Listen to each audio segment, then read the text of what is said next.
Welcome back to the deep dive. We are shifting gears a bit today. Yeah, a little bit. Usually we're digging into, productivity hacks or history or the latest tech, but today we are going all the way back. All the way back, we're looking at a text that's thousands of years old. And somehow it reads like it was written about 5 minutes ago. It really does. It's Mhm. timeless in the uh, most literal sense of the word. So to get us started, I want to throw a word out there. Harvest. When I say that word, what's the first thing that pops into your head? Usually, Yeah. it's Thanksgiving. Cornucopias, maybe a tractor moving through a golden field at sunset. It's a warm image. Exactly. It's cozy, it implies abundance, the payoff for hard work, pumpkin spice, all of it. It's a celebration. Right. But looking at the source material we have in front of us today, what if a harvest is actually something you should be, well, terrified of? And that is the curveball our source throws right at the beginning. We're looking at a devotional analysis of a single, very dense verse from the Old Testament book of Hosea, chapter 6, verse 11. And the mission today is to figure out why this ancient agricultural metaphor is being presented as this massive warning sign. It is. The source argues this isn't just history. It's about the physics of spiritual reality. It's about how our choices actually work. It's about what? Cause and effect. Cause and effect, but with a delay.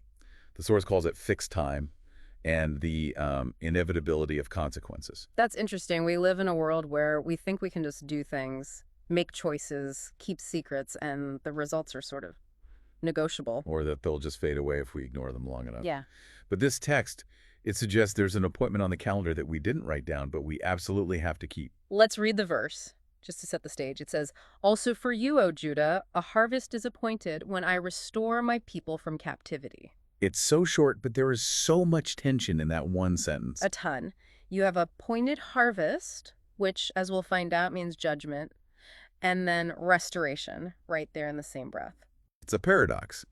And to untangle it, the source says we have to start with the basics. It calls it the law of the farm. Okay, I have to be honest, my agricultural experience is zero. I think I killed a cactus once. That's actually impressive. I try, but really I buy my vegetables in plastic bags. I'm totally disconnected from the process. And most of us are. And the source argues that this disconnection, it actually hurts our spiritual understanding. We're disconnected from how nature and God handles time. What do you mean by that? Well, think about how we operate. We live in the economy of instant. You click a button on Amazon, it's there the next day. You send a text, you get an immediate reply. Right. Input, immediate output. Exactly. We're conditioned for immediacy. But a farmer lives in a completely different timeline. A farmer sows a seed, he puts it in the ground. Hmm. And then what happens? Visually, nothing. You're just staring at dirt. For weeks, maybe months, you have to water it, weed it, protect it. But you can't dig it up to check on it. You have to wait. There's this massive gap between the planting and the seeing. And that gap, that's where we get into trouble, isn't it? It is, because in that gap, we fool ourselves. We think, oh, I did this thing, and nothing bad happened right away, so I got away with it. The sky didn't fall, so I must be safe. But the farmer knows the law. The source uses this phrase, no seed escapes its appointed season. The earth doesn't forget what you put into it. It keeps a ledger. Wow. That's actually profoundly unsettling when you apply it to life choices. No seed escapes its appointed season. It implies that a delay isn't a denial. Just because the consequence didn't hit you 5 minutes after you made the choice doesn't mean it's not coming. The germination is locked in. So in Hosea, God is using this metaphor to say, I have set a time. Yes, I'm the owner of the field, I know what was planted, and there's a date on the calendar for the harvest. It's not an accident, it's an appointment. Okay, but here's where the source goes deeper, and this is the insight that really shifted things for me. We think of harvest as gathering, but the analysis argues the primary function of a harvest is actually exposure. This is the pivot point. Think about it.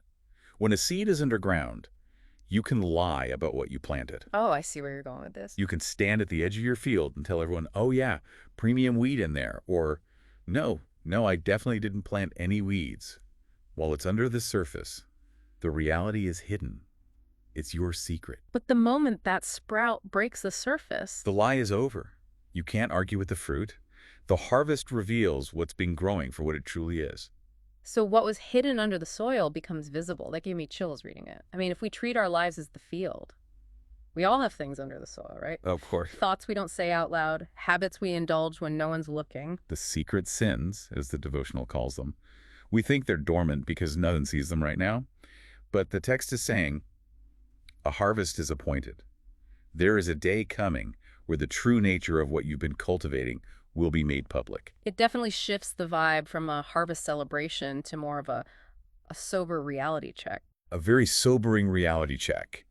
And to really feel that weight, we have to look at the historical moment, because the intended audience makes it sting even more. The historical gotcha. Right. The verse starts with that very loaded phrase, also for you, O Judah. That word also. It implies someone else is already on the hook. Exactly. At this time, God's people were split. You had Israel in the north and Judah in the south. And spiritually, the north Israel was a disaster zone. The source calls their behavior a horrible thing, spiritual prostitution. Which is intense language. What were they actually doing? They had completely turned away from God, worshiping idols, pagan rituals, living as if God didn't exist. They were publicly messy. So you can just imagine the people in the southern kingdom in Judah listening to the prophet. And they're sitting there nodding along, thinking, yeah, get them, God. Those guys up north are the worst. We'd never do that. They felt safe because they weren't them. They felt superior. They still had the temple. They still kept the rituals going. On the outside, they looked like the good guys. And then, also for you, O Judah. The hammer drops. It's God turning to the person in the front row who's cheering for judgment on someone else and saying, don't get too comfortable. It just shatters the illusion. Because just because Judah looked better on the outside, it didn't mean their soil was clean. They were planting bad seeds too. What specifically? I mean, what were their bad seeds? Well, they were going through the motions. The source lists the indictments. They were trusting in political alliances, in human strength, instead of trusting God. That feels incredibly modern. Doesn't it? Trusting in politics to save us, or going to church but living like an atheist the rest of the week. It's looking good on the outside while the seed rotting in the ground is actually bad. And God is saying, because you planted this reliance on self, this half-hearted worship, a harvest is appointed for you too. You can't use someone else's failure to justify your own safety. Okay, so this is heavy. Judgment is inevitable. If the verse stopped there, this would be a really depressing deep dive. It would be a tragedy. But it doesn't. We have the second half. When I restore my people from captivity, it seems so contradictory. How can you have judgment and restoration in the same sentence? It gets reconciled to the character of God. The source explains, he isn't conflicted. He's operating out of two unified attributes. He judges because he is holy. He has to. He restores because he is merciful. He wants to. But why do they have to happen together? Why not just skip the judgment if he's merciful? Because you can't have true restoration without dealing with the rot. If a farmer just lets weeds choke out the crop, he's a good farmer. The judgment, the harvest of consequences, is actually a requirement of his goodness. Yeah. He has to expose the problem to fix it. So the bad harvest, the captivity, is part of the cure. Yes. The source puts it this way. The hand that disciplines is the hand that heals. The captivity wasn't the end. It was a season. A painful season, yes. But the goal was never destruction. It was restoration. That's a massive distinction. Consequences aren't necessarily a sign that God has abandoned you. It might be the process of clearing the field. Correct. Judgment is real, but it's not his final word. Okay, let's pivot. Let's get uncomfortable and really focus on what this looks like for us today. The personal field. This is where we have to look in the mirror. The source argues that our lives are these fields, and we are constantly sowing whether we realize it or not. We are. And in a modern context, the seeds are our choices, our habits, our thoughts, and our love. Loves is an interesting one. Well, what you love determines where you invest your time, your energy. That's a seed. Every small choice, the habit you indulge late at night, the way you speak to your spouse, those are all seeds. And the scary thing is the delay, right? We drop a seed of bitterness or dishonesty, and we walk away. We forget about it. We think, I got away with it, or wasn't a big deal. But the soil doesn't forget. It's growing. And the source uses the word frightening here. It says, for some, God's harvest is frightening. Why? Because if you're living a double life, planting bad seeds in secret, the harvest means exposure. It means a harvest of emptiness, regret, and spiritual darkness. Let's break that down. What does a bad seed look like in 2026? Well, take relationships. If you plant seeds of neglect, you're always on your phone, you never really listen, you might not see the damage today, but 10 years from now, The harvest is broken relationship. It's distance. Or financially. Exactly. You plant seeds of greed or living beyond your means. For a while, it looks like success. But the harvest is anxiety. It's bondage to debt. And spiritually. That's the big one. If you plant seeds of just superficiality, skimming the surface, never praying, the harvest is a total lack of resilience. When a crisis hits, you have no roots. You fall apart. The source mentions that sin itself destroys. It's not just that God is angry, it's that the seed itself is poisonous. It's baked into the seed. It's like planting poison ivy. You don't get strawberries, you get a rash. If you plant sin, you get bondage. It's the natural law of the spiritual universe. So if we're ignoring God, planting whatever we want, we're essentially scheduling a crisis for our future selves. Yes, you're appointing a harvest of regret. And the scariest part is that exposure. Imagine if everything you thought, everything you did in private, was projected on a screen for everyone to see. That is the stuff of nightmares. That is the harvest. Yeah. The lifting of the veil. Well, that's heavy. And honestly, if I look at my own field, I see weeds. I think we all do. We all do. So we can't stop there. The verse ends with restoration. So what's the solution? If I'm listening to this and thinking, uh-oh, I know what I've been planting, what do I do? The solution is found in that idea of restoration.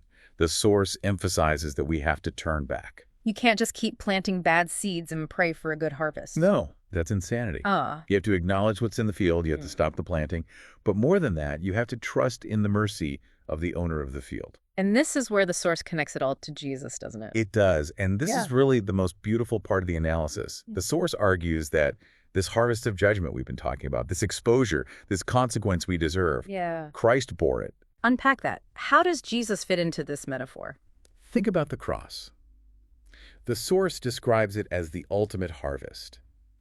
Jesus took the bad seed of humanity, all our sins, our secrets, and he allowed the consequences to fall on him. He took the exposure. He took the exposure. He was stripped. He was shamed. He took the judgment. He took the captivity of death.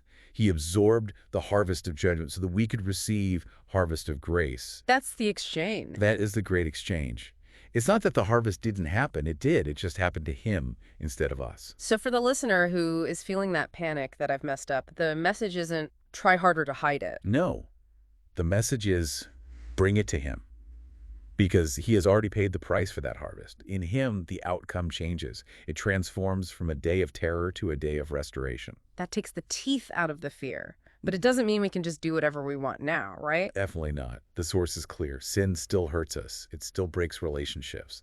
We shouldn't keep planting weeds just because Jesus owns the field. Right. We should want to plant things that bring life. Exactly. Yeah. But it means that our failure isn't the final word. Grace is. So, as we wrap this up, let's bring it right back to the listener. The source ends with a charge. O Christian, examine your field. Yes, it's a call to honest self-reflection. Not self-condemnation, but just reflection. We need to ask ourselves, what is growing in secret? What are you planting today? Because today's planting is tomorrow's harvest. You can't cheat that law. And the encouragement from the source is so vital here. Today is still a day of grace. It is. The harvest is certain, but so is mercy.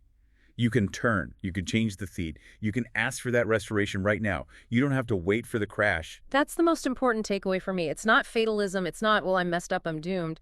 It's that God is restoring. God is restoring. And he's waiting to turn that captivity into freedom. I want to leave everyone with a thought to chew on. We talked about how the harvest reveals what's hidden. It exposes everything to the light. It's the ultimate truth teller. So here's the question. If the harvest reveals what is truly hidden in the soil of your heart, are you planting things today that you will be happy to see exposed to the light tomorrow? That is the question. Think about that. Thanks for diving in with us. We'll see you next time.